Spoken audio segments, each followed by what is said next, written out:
Hey guys, I wanted to show you these paintbrushes that I have. We are working on a VBS project right now. We're making a castle wall.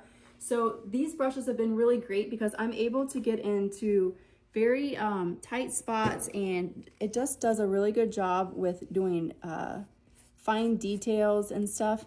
But let me show you. I've used this brush for this whole project here, but it just goes around really nicely. Very flexible on the paintbrush, and you can just get very detailed in it. There's so many different sizes, but I'm gonna show you really quick what the kit is. It's really nice because it comes with this carrying case that you can just roll up and you can tie together here. I don't wanna get paint on it.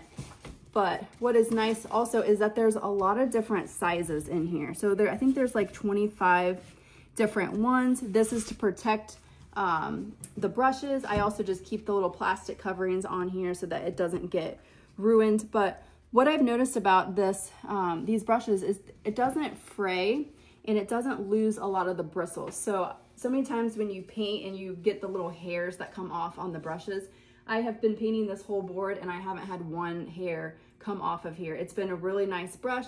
And like I said, there are lots of different choices on sizes and shapes. And there's even like a little palette mixing tool here so that you can mix your paint with. But a really good product if you're looking for some good paint brushes, especially for travel. Like I said, these do roll up very nicely and it just has a lot of different options. So check it out.